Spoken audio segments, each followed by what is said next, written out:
Bonjour, nous sommes bien en atelier couture effectivement, mais comme promis, nous allons démarrer cette partie ameublement, d'où le décor derrière moi qui est de la couleur du velours que nous allons travailler. Nous allons faire des coussins de canapé, des coussins carrés à plate-bande pour assises de canapé. Ça va être génial. Mais avant, il faut quand même savoir de certaines petites choses. La première, de bons ciseaux. Oui, des bons ciseaux de taille. Parce qu'en ameublement, contrairement à l'habillement où on peut quelquefois plier le tissu en deux pour tailler ses empiècements, là, en ameublement, non. Chaque pièce est taillée une par une. Donc, avoir de bons ciseaux, surtout pour tailler du velours, quand même, ça vaut la peine. Mais avant tout, il y a besoin de savoir certaines choses. Combien vous faut-il de tissu pour faire vos housses de canapé? Donc, un tout petit bout de techno pour mieux comprendre ce que l'on va faire et savoir combien vous allez acheter de tissu et comment tailler vos empiècements pour économiser le plus possible de tissu. C'est parti, on y va. Allez, regardez ça. Alors, la première illustration, il s'agit de notre coussin, bien évidemment. Vous voyez que c'est un coussin carré avec son plateau et sa plate-bande tout le tour. Là, c'est un coussin, on en a deux à faire. Donc, nous avons les mesures. Pardon. Il est large de 93 cm. Là, ce sont les mesures finies. Il est profond de 78 cm. Devant, il est épais de 17 cm et s'en va en fuyant tout doucement derrière et finir en 12 cm. Donc là, il va y avoir une partie de la plate-bande qui va se fondre plus petite. Maintenant, nous allons regarder toujours avec la marge couture, c'est-à-dire que notre coussin ici fait 93 cm fini. Nous allons rajouter 3 cm de marge couture, 1 cm de chaque côté pour arriver à 96. Notre empiècement en ameublement est très souvent en 140, celui-ci en 142. Imaginez qu'il est en 140. Il va falloir calculer le nombre de pièces qu'il vous faut pour fabriquer votre housse de coussin. Là, en l'occurrence, on a travaillé pour 2 housses. Donc, nous avons à réfléchir les 2 plateaux, un dessus, un dessous, toute notre plate-bande, plus celle de derrière, qui, elle, sera tenue avec une fermeture à glissière. Alors, voyons. Mon plateau, je l'ai mis dans ce sens par rapport aux 140 cm. Je l'ai mis dans ce sens. Si je l'avais mis dans l'autre, 93 cm, il m'aurait fallu énormément de longueur. Donc, voyons, ça rentre. 93 plus ma marge couture égale 96. 96 sur 140, ça passe bien. Je rajoute mes 2 plates-bandes calculées, c'est-à-dire 17 cm plus 2 coutures, c'est-à-dire à nouveau 3 cm, ce qui me fait du 20 cm de largeur. J'ai bien mesuré ma plate-bande sans m'occuper du rétrécissement. J'ai bien mesuré ma plate-bande qui part de là, qui fait tout le tour, puis l'autre côté, ce qui me fait du 255 cm. Pourquoi? Parce que nous avons le premier 93, 2 fois 78, plus les marges couture que je compte à 81, dont il me faut une bande de tissu de 255 cm, x 2, puisqu'on a 2 coussins. Et là, j'ai une chute de 6 cm. Ensuite, donc là, vous avez les 4 plateaux. Voilà. Ensuite, nous avons ici les plates-bandes de derrière. Alors, la plate-bande de derrière, il faut faire bien attention parce qu'elle va finir en 12, elle va être en 12 cm et elle va être en deux parties. Donc, bien sûr 93, évidemment, en mesure finie, mais en deux parties parce qu'au milieu, nous avons la fermeture à glissière. Donc, il va falloir, cette plate-bande est en deux parties, il va falloir poser la fermeture à glissière. Ce qui fait que il me faut 4 parties de, j'ai calculé, 7,5. Voilà, avec la fermeture à glissière. Alors, il vaut mieux être plus large. Poser la fermeture à glissière comme je vais vous le montrer. Et ensuite, radapter la plate-bande bien à 12 cm. Et là, vous constatez qu'il nous reste des chutes de tissu placées comme ça. Notre plan de coupe est bien fait. On a de la chute pour faire autre chose s'il le faut. Voilà ce qu'est un plan de coupe. Donc, les tissus d'ameublement sont souvent en 140. On installe ces empiècements, on les réfléchit, on les calcule correctement avec les marges couture. Toujours un plan de coupe est dessiné et préparé avec ces marges couture. Donc voilà ce plan de coupe. Là je suis en 140 et en totalité il me faut, bon la dame on avait calculé 4 mètres, voilà, 400 cm. On a de la chute parce que bon, on a compté large. Mais vous pouvez très bien vous arrêter un peu après votre dernier empiècement. Mais là, vous voyez que j'ai une chute que de 49 cm. C'est toujours intéressant d'avoir un petit peu de chute. Quand on achète du tissu, les 50 cm de plus n'ont pas changé grand-chose. Voilà. Donc, nous aurons de la chute. Voilà. Maintenant, c'est parti pour travailler notre beau coussin. On y va.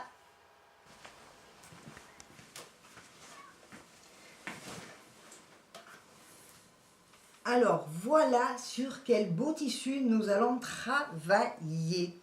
Je rigole, là, vous l'avez à l'envers. Regardez-moi ça.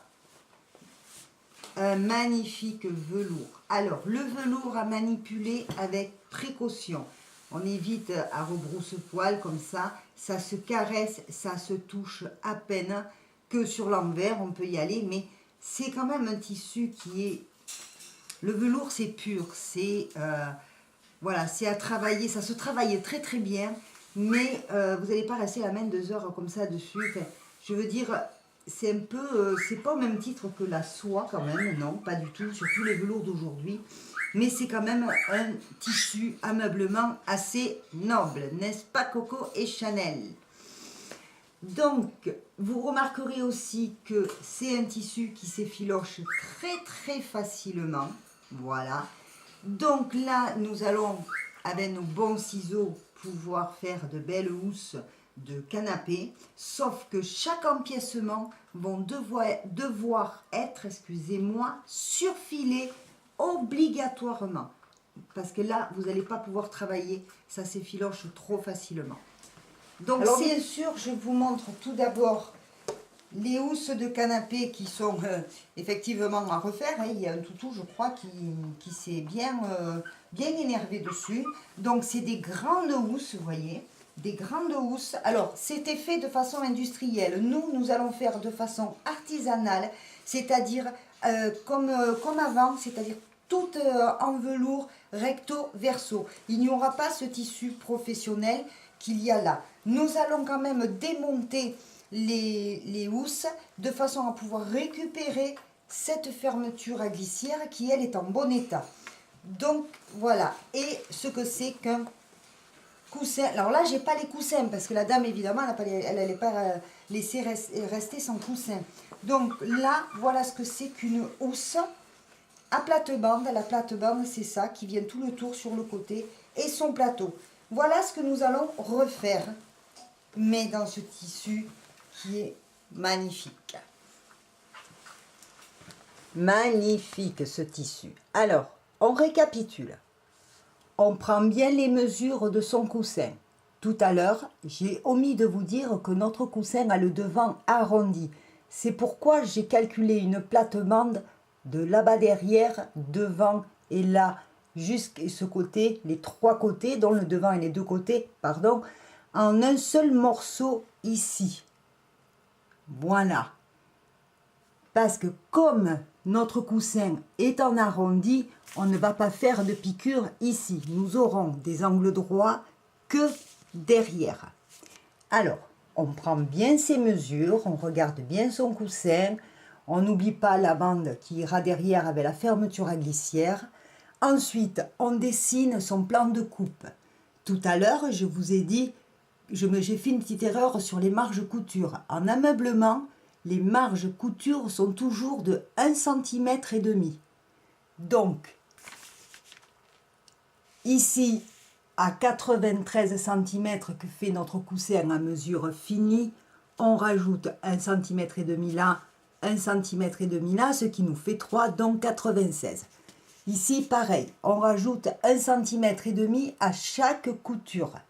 Donc, on fait bien son plan de coupe avec tous les empiècements bien calculés, bien tracés, ce qui nous donne avec les mesures, ce qui nous donne la longueur de tissu qu'il va vous falloir sur un 140 si vous avez calculé sur un 140. Si vous tombez sur un empiècement en 150, tant mieux, vous en aurez un petit peu plus.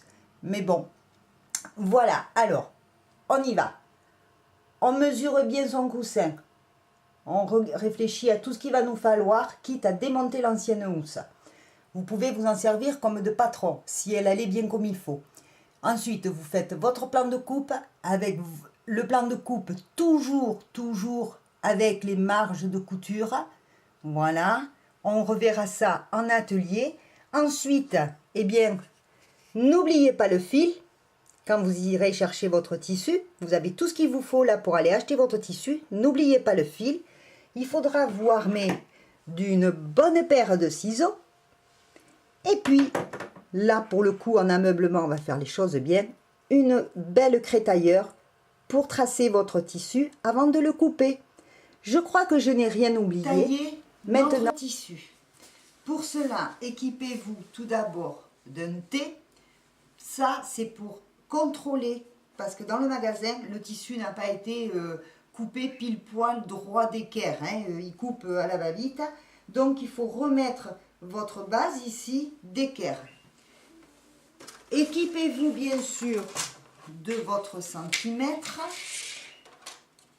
de vos ciseaux de taille, d'un réglé, on le verra pour après, et bien sûr votre crétailleur bien affûté sur un bord. Je vais mettre tout ça de côté pour le moment. Comment faire pour mettre d'équerre? Vous mettez votre... Alors en ameublement, on n'utilise jamais la lisière. Jamais. Donc vous mettez votre T au ras. Vous ne me voyez pas bien là. Votre T, vous le mettez au ras du tissu, le plus au bord possible. Quand votre T là-haut est bien en place, vous vous apercevrez, hop, je ne suis pas en place, le tissu bien à plat. Vous vous apercevrez, voilà, je ne sais pas si je suis trop haute.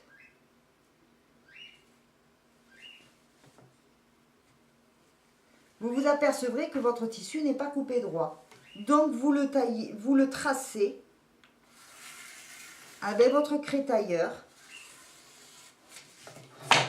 Vous contrôlez, vu la largeur évidemment, vous faites la même chose de l'autre côté. On se met bien à l'aplomb du début de la lisière. Ici. Même chose, on trace et l'on s'aperçoit que le tissu n'a pas été coupé droit. Celui-ci, nous n'en avons plus besoin. Maintenant, nous prenons le centimètre. Notre plan de coupe, vous ne le regardez plus comme ça face à vous. Moi, mon rouleau est là-bas. Le tissu se déroule sur l'envers vers moi. Donc, vous tournez votre plan de coupe. Donc, nous allons commencer par les plateaux. Ici, Vous n'avez qu'à suivre votre plan de coupe. Donc nous sommes toujours avec, bien sûr, à mesure avec les marges de couture, pardon, excusez-moi. On se met au ras de notre ligne et au ras de la lisière. Nous avons dit 96. Alors nous allons jusqu'à 96. On trace. Là, il nous faut 81. On y va à 81. Toujours bien au ras de la lisière. On se fait un point. Vous ne le voyez plus. Voilà. On se met là à 96. On recalcule 81 depuis votre ligne de coupe droite. Il est où mon 81? Il est là.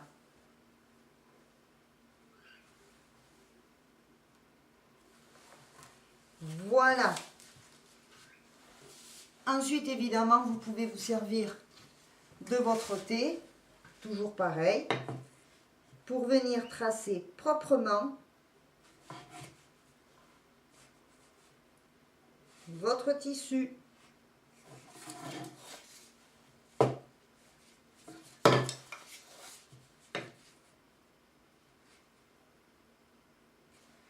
Alors, contrôlez, suis-je bien à 81? À 96 là? Oui. Et là, suis-je bien à 96? Eh bien non, je ne suis pas à 96 là. Hop. 96 ici.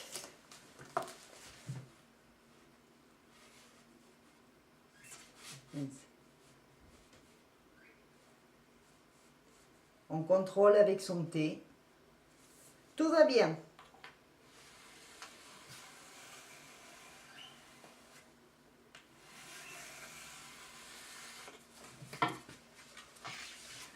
Ici, je fais pareil.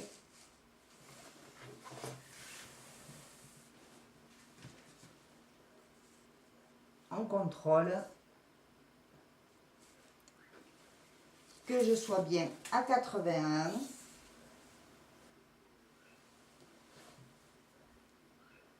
C'est parfait, je suis à 81.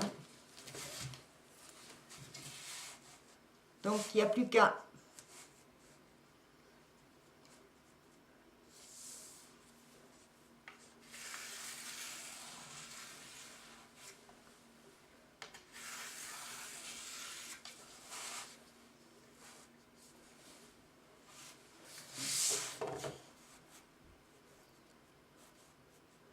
ne faites pas trop plusieurs traits. Voilà, alors tant que nous sommes sur le début, là j'ai mon premier carré. Alors c'est sûr que sur un établi d'atelier, on n'aurait pas besoin de bouger le tissu comme ça. Je peux démarrer ici mes deux plates-bandes. Je démarre mes deux plates-bandes qui sont de 20 cm. Donc je me prends là, ça me fait 40, là prenez pas 50 mesures.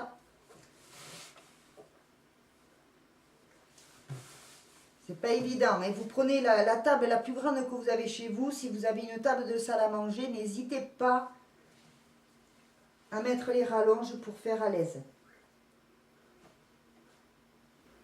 Alors, 40, je me mets à 20 cm.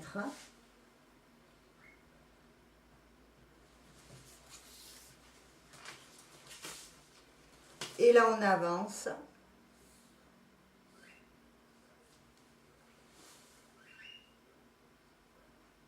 (40)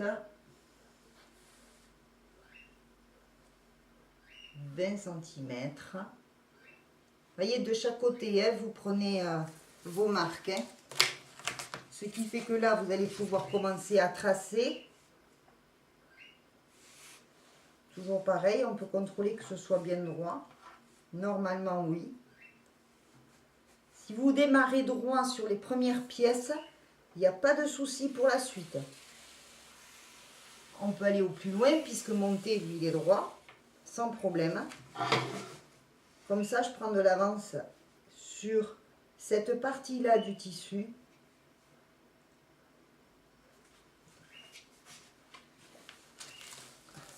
On contrôle quand même, toujours s'auto-contrôler, hein.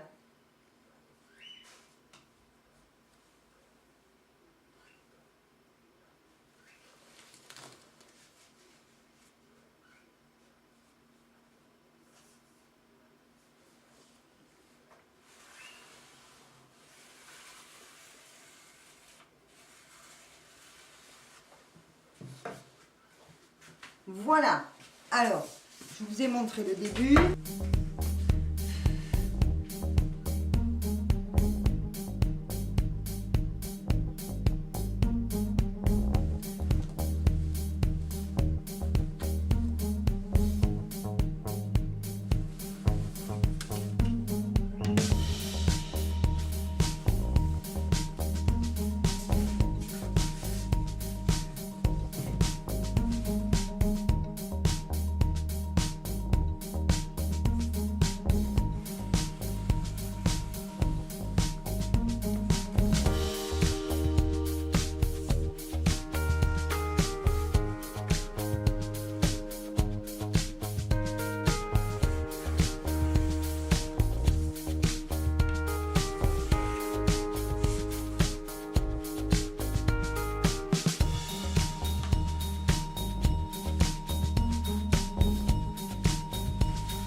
Eh bien, 1, 2, 3 plateaux.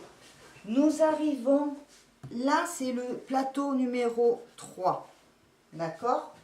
Sur notre plan de coupe que nous prenons à l'envers, 1, 2, 3 plateaux, la plate-bande s'arrête à 12 cm après le troisième plateau.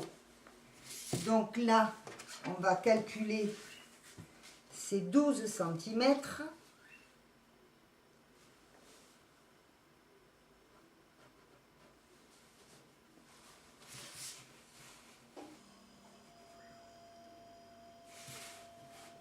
On se met bien droit.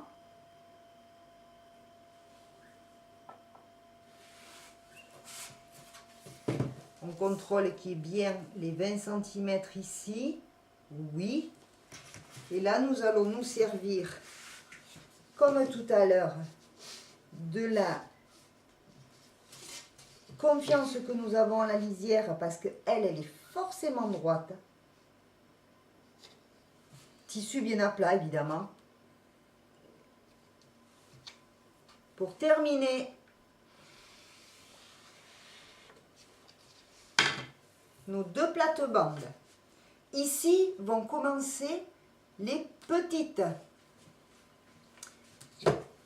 Alors, les petites plates-bandes, on a dit qu'elles faisaient 7,5 chacune.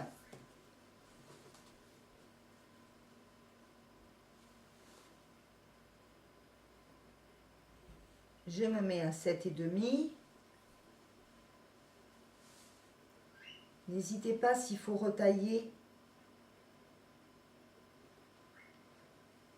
7,5.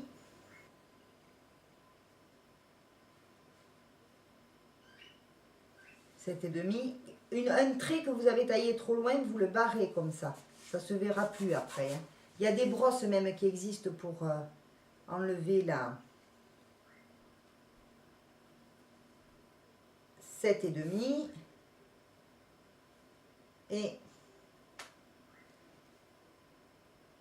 hop, je me trompe. 7,5. On contrôle. 7,5. 7,5, c'est parfait. 7,5, c'est là. Ça on barre. Ça on barre. Ensuite, nos plates-bandes. On va dérouler un peu plus. Ici, nous avons notre plateau numéro 4 à faire, hein, à ne pas l'oublier. Donc, j'avance sur mon plateau numéro 4.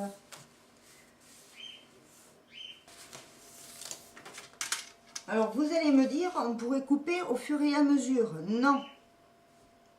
Si par malheur vous vous trompez, c'est foutu. Donc, on ne coupe pas au fur et à mesure.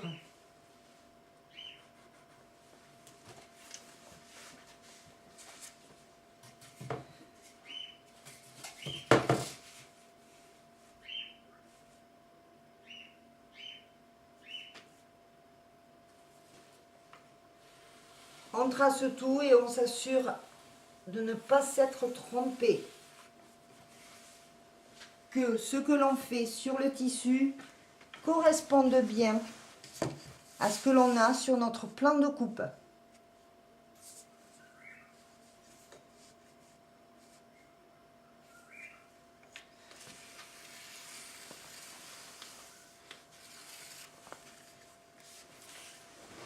Et avant de couper, quitte à recontrôler si on n'est pas sûr. Voilà. Et alors maintenant, il faut que je continue à tracer mes petites plates-bandes. Rappelez-vous, pour l'arrière du coussin, qui font elles aussi 96 de longueur. On contrôle notre plan de travail. Nous avions bien besoin de 1, 2, 3, 4 plates-bandes. 1, 2, 3, 4. Voilà, c'est ça. Alors, il nous fallait 1, 2, 3, 4 plateaux, 2 plates-bandes et 4 petites.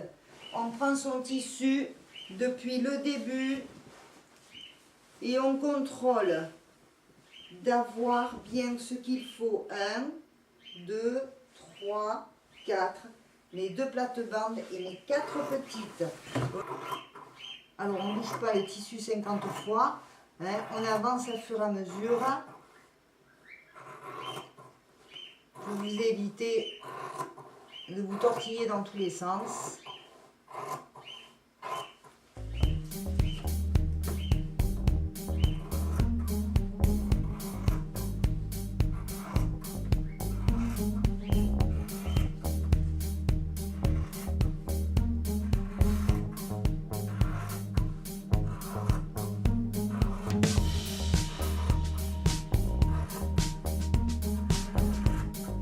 Alors, comment couper droit?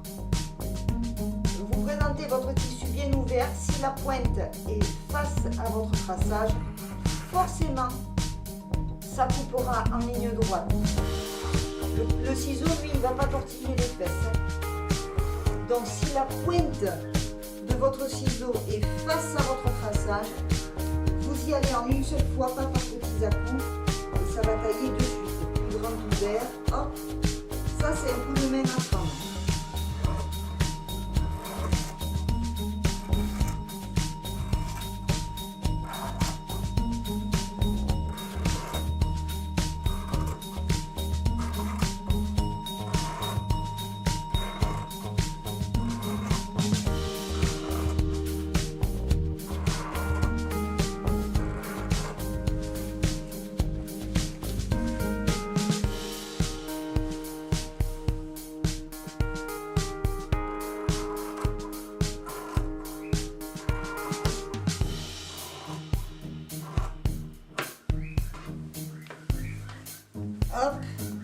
j'enlevais ma lisière tout de suite.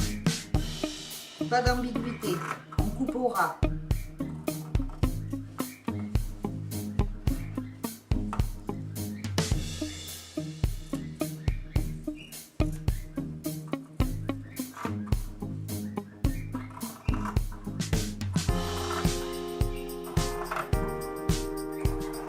Alors ces lisières là, ne les jetez pas, ça peut vous servir pour autre chose. Attention à ne pas chevaucher une autre partie de votre tissu, toujours couper bien à plat.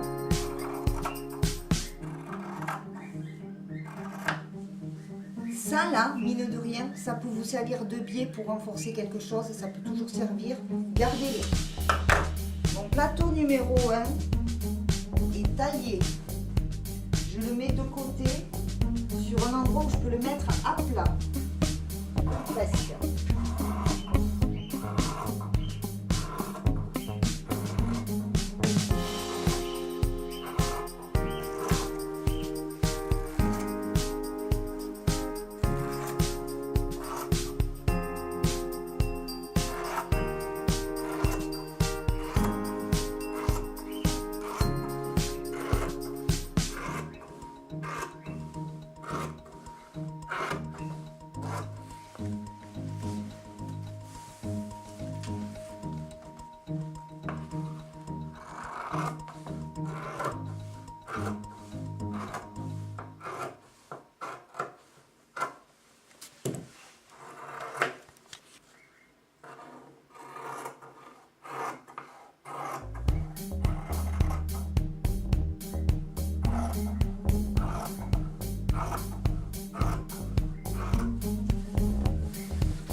Alors voilà, j'ai fini de tailler, j'ai bien mes 4 plateaux pour 2 coussins, mes 2 grandes plates-bandes pour les côtés qui devant n'auront pas de piqûres puisque c'est arrondi, et les 4 petites plates-bandes pour faire les arrières avec fermeture à glissière.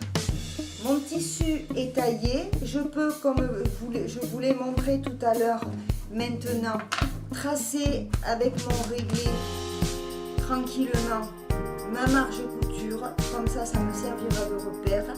Et ensuite, nous n'aurons plus qu'à surfiler le tissu. Souvenez-vous, c'est très important, le velours se filoche très facilement. Donc, on va marquer ces marges couture et on surfile. Enfin, le premier épisode de cet atelier est terminé. Vous avez déjà vu pas mal de choses. On se retrouve pour le deuxième épisode pour le surfilage et commencer à assembler tout ça. Voilà, je vous fais plein de gros bisous et travaillez bien.